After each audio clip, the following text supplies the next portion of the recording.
सत्यभामा जी ने भगवान श्री कृष्ण से पूछ लिया कि मेरा पूर्व जन्म कैसा था और मेरा कौन सा पुण्य ऐसा रहा है, मेरे कौन से पुण्य के कारण यह कल्प वृक्ष मुझे प्राप्त था। ये वृक्ष तो किसी को मिल ही नहीं सकता।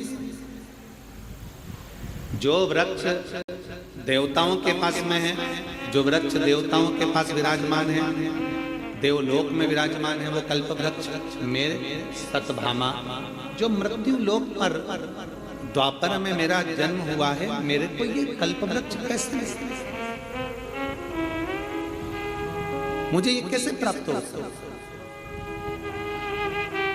स्कंद पुराण का कार्तिक महत्तम वर्णन करता है, स्कंद पुराण का, कि कार्तिक महत्तम की कथा में सत्यभामा जी भगवान कृष्ण से कहती हैं कि मेरा पुण्य कौन सा है।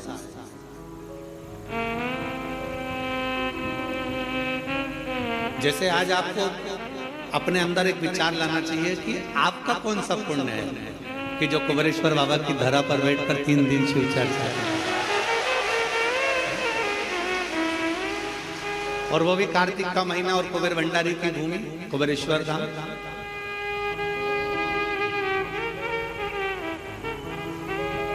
अपना पुण्य क्या है? अभी अभी हमारे समीर जी कह रहे थे कि पूजन किससे करा, हमने कहा सल्ला जी आई है महाराष्ट्र से, उनसे करा दो, और मुंबई वाली हमारी सुधा किरण जी आई है, उनसे करा दो, दिल्ली वाली, दोनों से करा दो। कोई पुण्य हमारे होंगे, दामोदर मास, कार्तिक मास और कुबेर बाबा की भूमि कुबेरेश्वर धाम, और आप और हमारे सबके पुण्य है जो ये कथा। तो सत्यभामा जी पूछ रही है कि ऐसा कौन सा पुण्य है हमारा,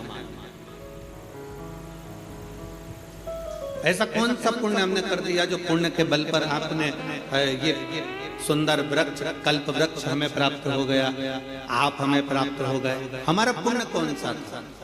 भगवान कृष्ण मुस्कुराए और मुस्कुराकर कार्तिक के महत्तम का वर्णन कर दिए दामोदर मास का, कि सुनो सत्यभामा जी, तुम्हारे पिता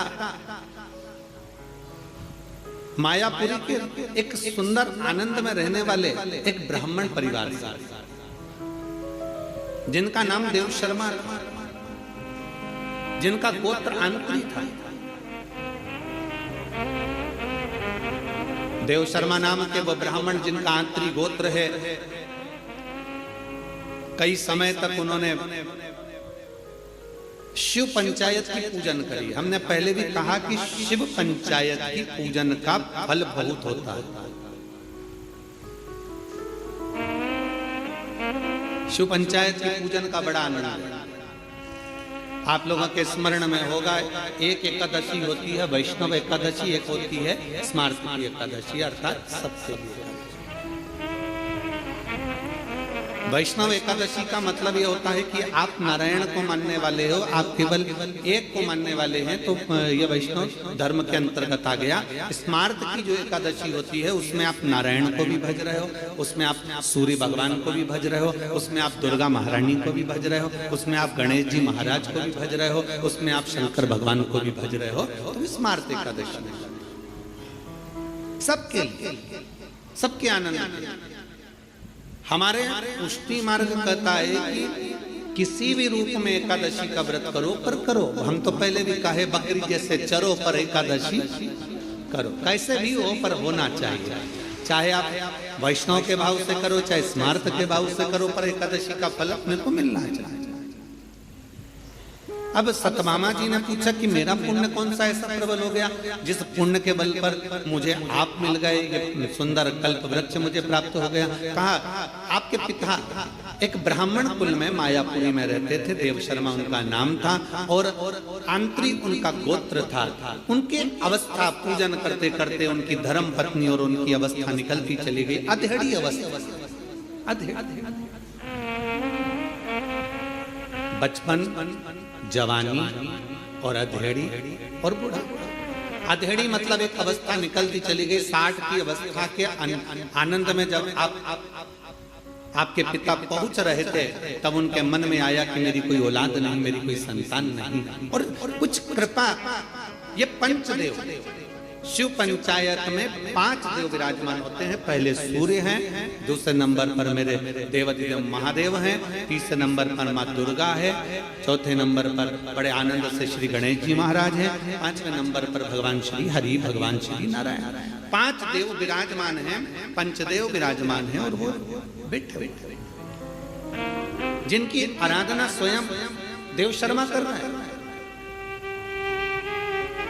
सतभामा जी, आपके पिता के मन में भाव आया कि मेरे घर में औलाद नहीं, कोई औलाद आ जाए। भगवान से प्रार्थना करते, प्रतिदिन शंकर को 1 लोटा जल समर्पित करते। और जिस पंचायत में स्वयं शिव बैठे हैं, तो शास्त्र कहता है उस पंचायत का निर्णय कोई नहीं करता, उस पंचायत का निर्णय फिर देवाधिदेव महादेव ही करते, शिव ही करते। बोल बम का नारा है, सारी समस्या का हल। अब उसका निर्णय स्वयं भगवान शंकर करते हैं। इसलिए आप लोगों से कहते हैं कि आपकी पूजन की जगह में शंकर का शिवलिंग होना जरूरी है। भले आप ठाकुर जी की सेवा करो, राधा रानी की सेवा करो, लक्ष्मी जी की सेवा करो, नारायण की सेवा करो, ब्रह्मा जी की सेवा करो, देवी की सेवा करो, चाहे देवता की सेवा करो, किसी की भी सेवा कर रहे हो, किसी की पूजन कर रहे हो, उसमें शंकर का होना जरूरी है। जिस जगह शिव नहीं होता, जैसे दक्ष प्रजापति के यज्ञ में शंकर नहीं थे, तो वहां पर विघ्न नहीं आए। जहां शिव नहीं है वहां विघ्न है, शिव है तो विघ्न को टाल, क्योंकि जिसका पुत्र ही विघ्नहर्ता है, जिनके बेटे ही स्वयं गणेश जी विघ्नहर्ता है, तो फिर तो विघ्न टालेगा। शंकर भगवान वहां पर विराजमान। तो सारे दुख को हरने वाले, सारे कष्टों को हरने वाले, सारी बीमारियों को हरने वाले, सारे तकलीफों को हरने वाले केवल वहां शंकर विराजमान हैं। तो पंचायत में कोई निर्णय कोई नहीं करेगा, पंचायत का निर्णय स्वयं शिव कर रहे हैं। शंकर भगवान पर 1 लोटा जल चढ़कर, सूर्य को अर्घ देकर, मां भवानी के चरणों में जल देकर, स्वयं नारायण का स्मरण कर कर, स्वयं गणेश जी का पूजन कर कर देव शर्मा ने विनती करी और देव शर्मा ने विनय करा, तो भगवान शंकर ने उसी समय पर उनके एक पुत्री के जन्म का वर प्रदान कर दिया। अब बेटी का जन्म हुआ जिसका नाम था गुणवती, क्योंकि गुणमान थी वो।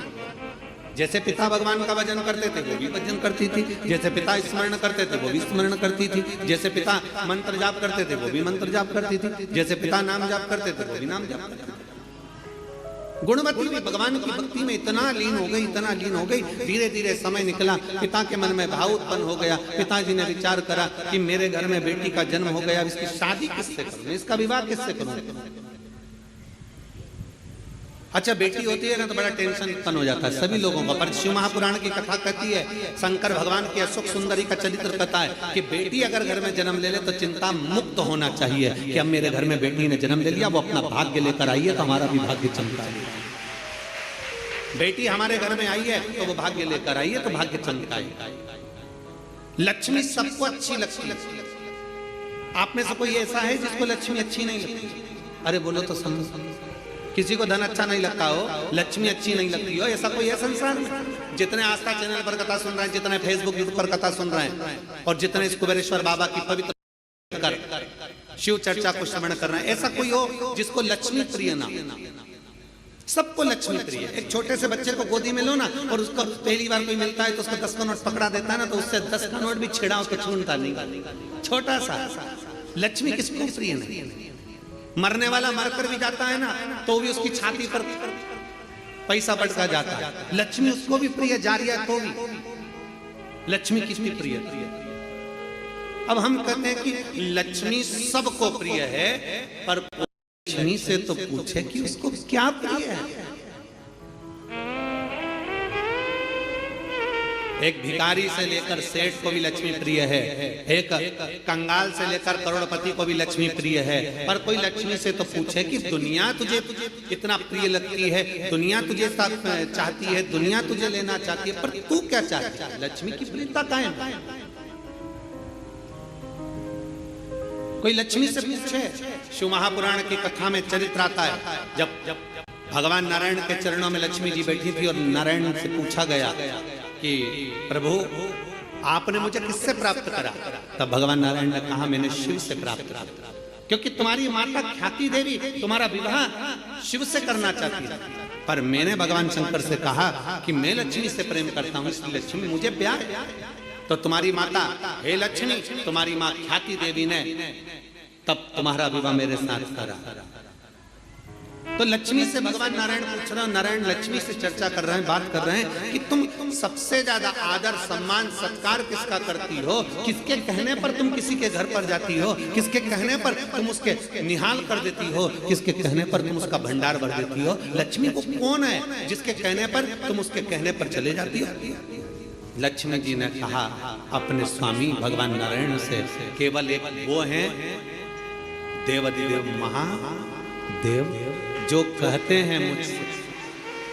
देवाधिदेव महादेव ने मुझसे कहा है कि जो एक लोटा जल मेरे मंदिर में लेकर आए, क्योंकि लक्ष्मी ने कहा था मैं नारायण के चरणों की दासी हूं, तो मैं आपकी भी दासी हूं, आप बताओ मैं कहाँ रहूं। भगवान शंकर ने कहा कहीं नहीं लक्ष्मी, अगर कोई एक लोटा जल लेकर शंकर के मंदिर में आए, जल चढ़ाकर जब वो घर जाए तो उसके लोटे के साथ उसके पीछे पीछे तू भी उसके घर में प्रवेश कर जाना, उसका दुख हल, उसका संकट। संसार के लोग दुख नहीं हर सकते, पर परमात्मा शंकर को चढ़ाया गया एक लोटा जल हमारे दुख को हर लेता है।